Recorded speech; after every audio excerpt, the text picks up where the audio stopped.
All right, we'll go ahead and take questions. For Coach.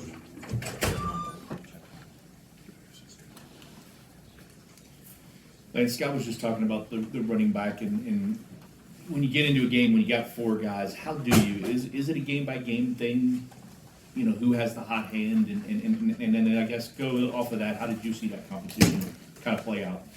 Yeah, great question, Jody. I think, just like Coach described, we feel confident in all those backs. I think we've had a great competition in that room during fall camp, and feel confident in each one of them going in the game. I think it's a game-by-game basis.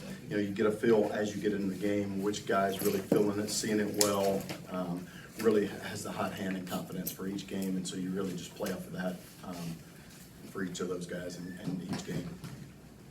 Wide receivers, obviously, Lance said that T. Honey and what he can bring. What do you like about the depth and the competition you've seen in all this time? Yeah, really love the competition that we have in that room, the leadership. I think that we've got a group of guys that's bought into what we're preaching and what we're selling. They've stayed after, worked extra hard, and so I feel confident in our top six guys. I really like the group that we have, the attitude and leadership that they displayed, even though we don't have a ton of production and experience on the roster. I really like that group and what they've shown us during fall camp. As a quick follow-up to that, Jalen Carter recently was put on scholarship. What have you seen from him that's impressed you guys? Yeah, congrats to Jalen. I mean, that's a huge honor for him. One that I told him, I mean, you know, I was a guy who started out as a walk-on receiver that earned a scholarship, and, you know, coming from a guy that went through that same path, I mean, he has earned everything that he has gotten. It's been really cool to see his maturation, his development. We've given him opportunities in the spring and in training camp to prove what he can do, and I tell you what, our quarterback trusts him, and that's the biggest thing is, you know, when we throw him the ball, he makes plays. When it comes to those wide receivers, how have you seen their chemistry with Malik kind of develop through fall camp? Do you feel good about it entering this first week? I do. I feel really good about the chemistry. I think that's one of the things that we talked about from the pass game aspect is that trust between the quarterback and the pass catchers, that you to me factor. And they developed that during the offseason. I mean, our guys got together 3 days a week early to throw extra. They've watched film this week together on Syracuse. And so that's kind of how you build that chemistry and bond, is just spending time with each other. It's like any other relationship you have. How would you describe sort of what Syracuse does defensively, kind of the challenges there? That's kind of a unique, they're not very big, but it's a 3-3-5 and they're really active. So what kind of challenges that presents for you guys? Yeah, Syracuse does a great job on defense. Their defensive coordinator has done a great job running the 3-3-5. I think that they've got the guys in the system. You know, they're returning 8 starters on defense, so they return some experience. They're kind of like us offensively. They feel really good about the guys that they're returning. It's another year in their defensive system, and that is a havoc-creating defense. When you look at what they do, they create negative plays by penetrating, by blitzing, by, you know, creating different looks up front, but also on the back end. And so, you know, we have to be locked into our keys. Not only from the quarterback position, but from all positions offensively, to make sure that we know what look that they're giving us. Yeah. What's the next step that you want to see Malik make as he goes into his last year? Continue developing leadership. I think he's done a great job in fall camp, but it's easy when the lights aren't on and you're not in a game and the pressure. And I think we all play this game with passion, especially Malik. He has a ton of passion and excitement for this game, and I think sometimes it's how you channel that. And so just continuing to channel his emotions, but also do it in a positive way where it affects our group positively each and every week that we go out. Because to me, it's not really about stats, it's about wins and losses and playing the next play. Lance, as far as, I guess, chemistry-wise, you know, you coming in as offensive coordinator, learning with these guys, experience plus newcomers, how much do you all, I guess, feel you're on the same page now with this offense, with, you say, the things that you like to do compared to, you say, what Louisville has run? Yeah, Coach Satterfield's done an excellent job.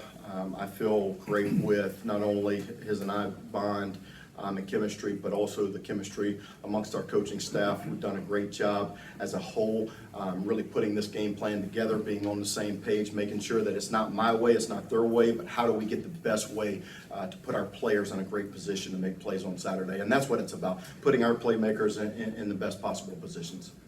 Lance, kind of jumping off of that, I realize you might not know this until an actual game is played, but how do you see kind of the in-game and game day responsibilities on offense splitting between you and Scott? Yeah, we've had a lot of reps at that, even though we haven't had a game. We've had, scrimmage situations where we've worked the headsets, we've worked sideline communication, we've worked the sideline adjustments, and so I feel really comfortable with what we put together. I think he trusts me, I trust him, and that goes for the whole staff. I mean, Coach doesn't just want input from me, he wants input from our whole staff, and I think that's a credit to the staff that he has built and that we have here, and I think it's a credit to the work that we put in during the week, and knowing what we're looking for on Saturdays. Lance, how do you maybe envision the wide receiver guys? I mean, as far as playing time goes, will some of those young guys, will you have to use them early because you don't have as much depth? And I noticed on the depth chart it listed either Amari or Braden Dean or Amari.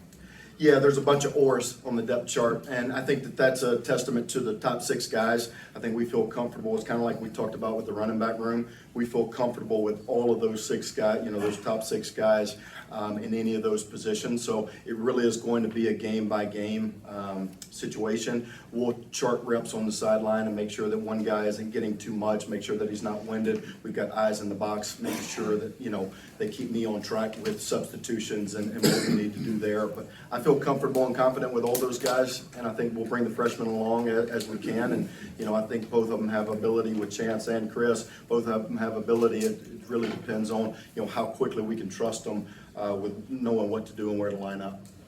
Lance, will you be on the field Saturday night? I will, yes. How important is that just because of this wide receiver group is so new and so young for you to be able to look those guys in the eyes after each possession? Yeah, I think it's critical, honestly. I love being on the field. I really always thought that I would be in the box first year as the coordinator, but I think being on the field allows me to really be around that group. We've got a young, inexperienced group at receiver, but then also the ability to be able to get the offense together as a whole and talk about adjustments and sideline corrections and what our next thoughts are, and really get all those guys and make sure that we're all on the same page. So just being able to look them in their eye and get those guys together on the sideline is huge for me. Lance, you guys obviously have a lot of depth and talent on the offensive line, and I know while Satterfield is still going to be the play power, how much easier does it make it for you as an offensive coordinator knowing that the line is generating consistent holes for the backs and generating consistent protection for Cunningham?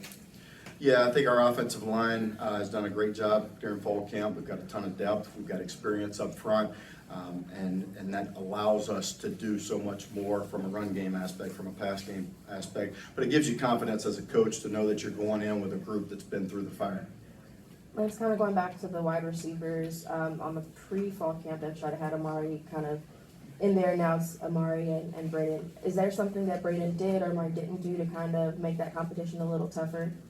Yeah, I think it's really Braden getting healthy. We didn't know before, training camp how much we would get to use Braden early on.